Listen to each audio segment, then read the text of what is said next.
छलफल प्रारम्भ हुन्छ। सर्वप्रथम माननीय ल्यागर भट्टलाई समय दिन्छु।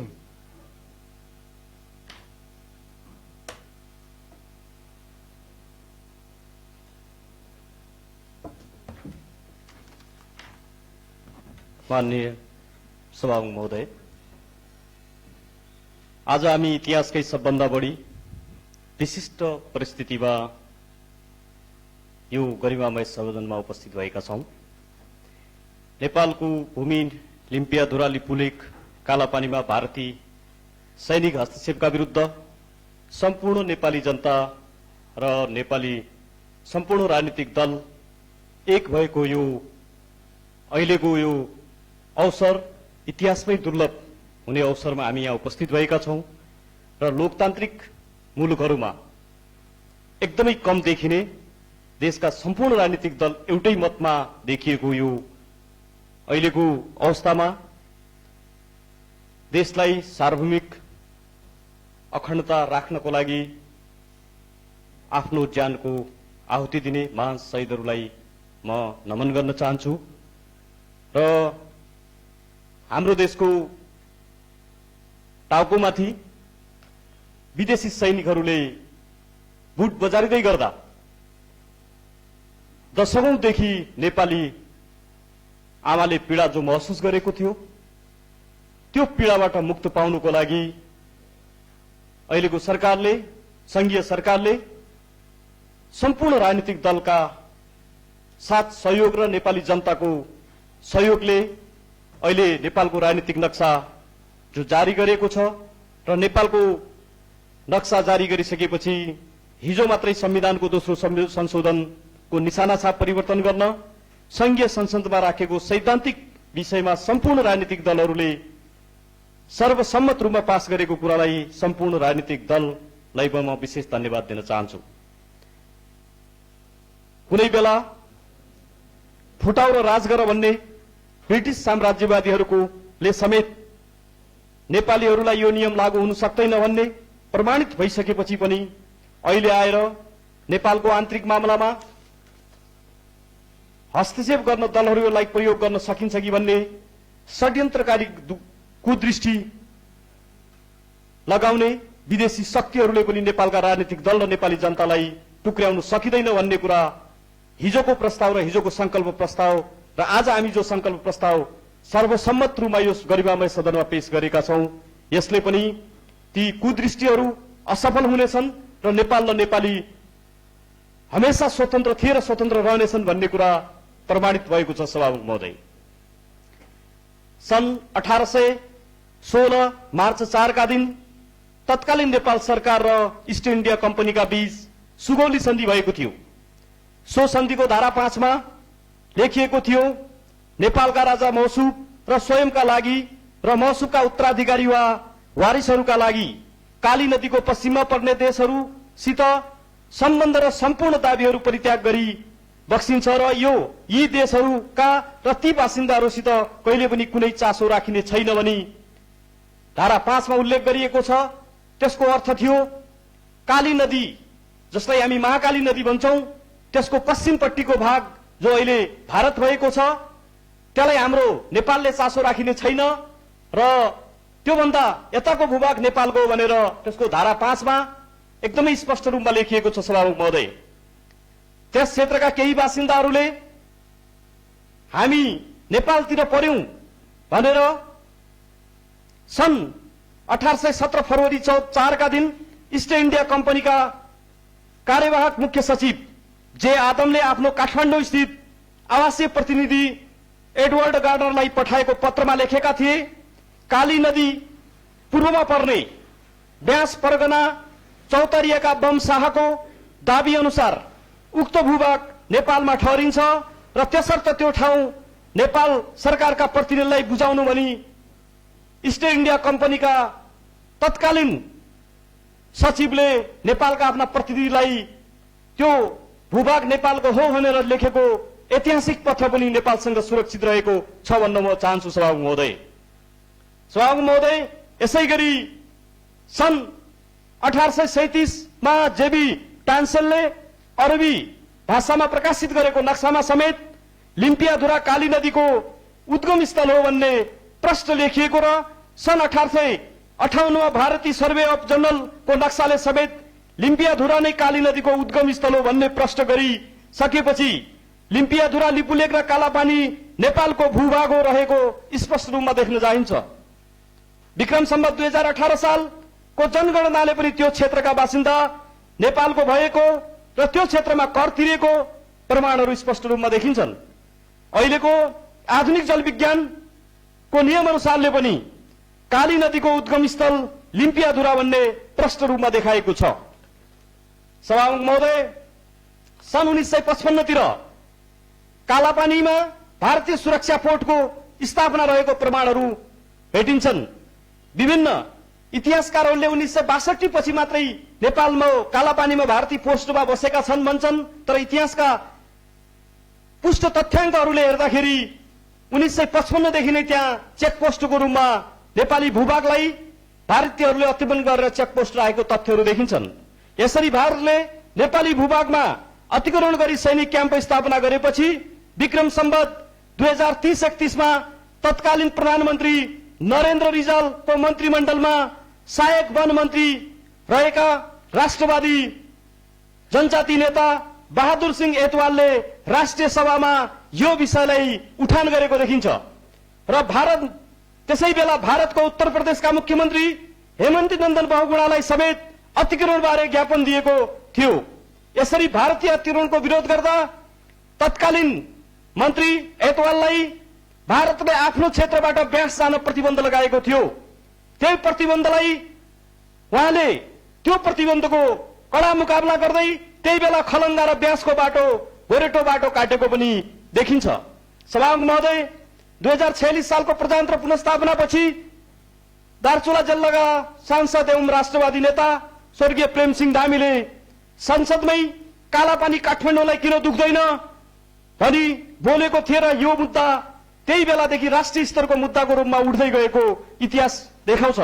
स्वर्गीय राष्ट्रवादी नेता धामीले यो विषय उठान गरिसकेपछि नेपालको पत्र पत्रिका र संगठित रूपमा यो आन्दोलनको एउटा सुरुवात भएको पनि इतिहासले देखाउँदछ।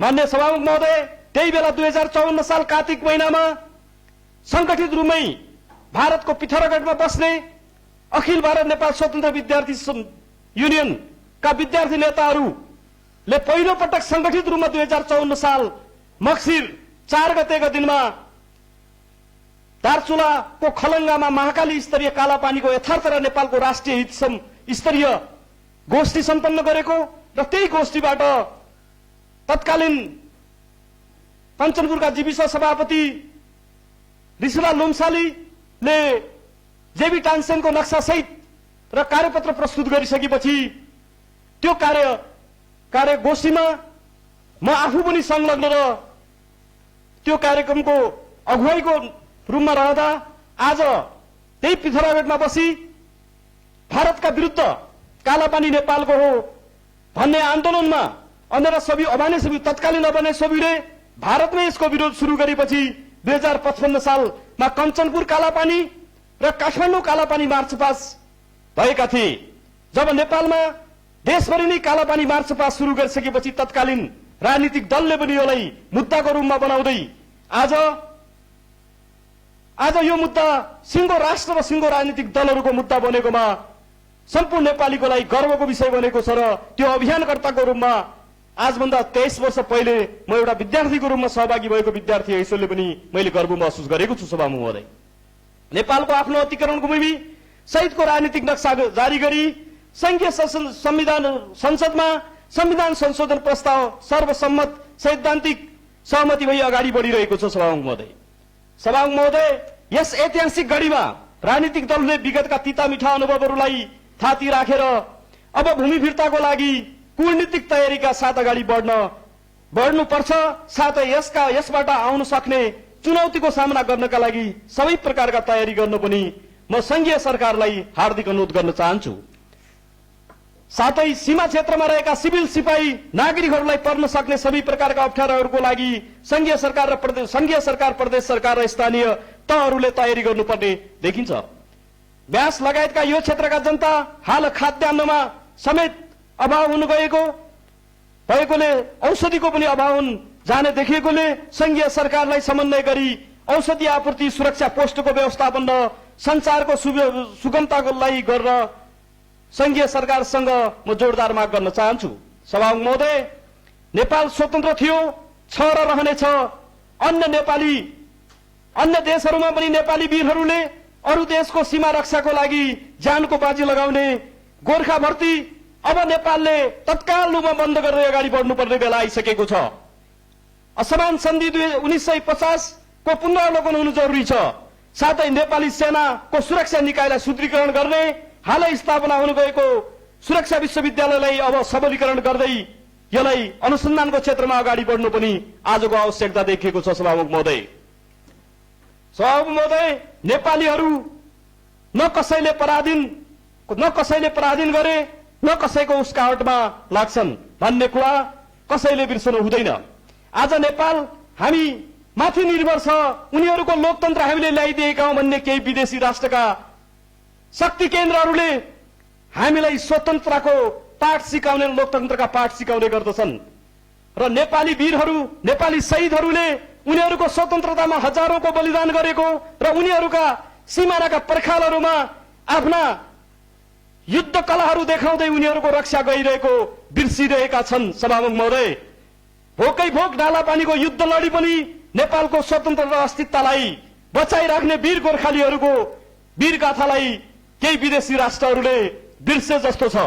यस्तो परिस्थितिमा नेपालीहरू बाँच्न पनि जान्छन्, बचाउन पनि जान्छन् भन्ने कुराको हेक्का राख्न पनि म सम्बन्धित देशहरूलाई हार्दिक आग्रह गर्न चाहन्छु। सभामुख महोदय, हामी हाम्रो देशको जटिल द्वन्द्वबाट सहजै उम्कन सक्ने र सहजै वातावरण व्यवस्थापन गर्न सक्ने, सबै धर्म जात जाति र भाषाका मान्छे एकै ठाउँमा बस्न सक्ने, इतिहास र वर्तमानलाई गर्व गर्न सक्ने नेपाली हौं भन्ने कुरालाई हाम्रा छिमेकीले बुझ्नु जरुरी छ। जन्म नैमै कान्छो भएका र मोटो र बलियो हुँदैमा म ठूलो हुँ भन्ने शक्ति कसैले पनि भन्नु हुँदैन।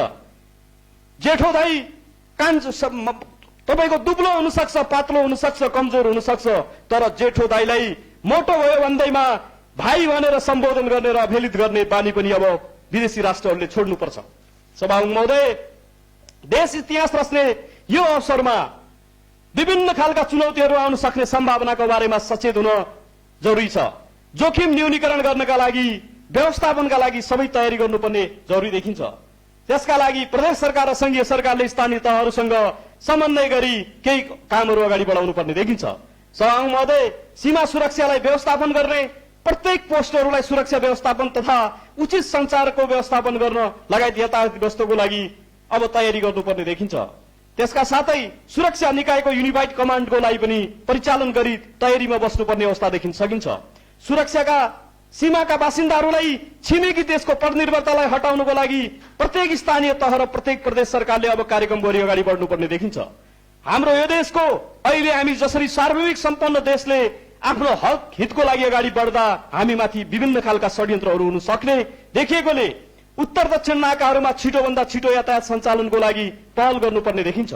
अन्य देशहरूमा रहेका नागरिकहरूको लागि तथ्याङ्क संकलन गरी आगामी दिनको रणनीति बनाउनमा संघीय सरकारले जोड दिनुपर्ने देखिन्छ।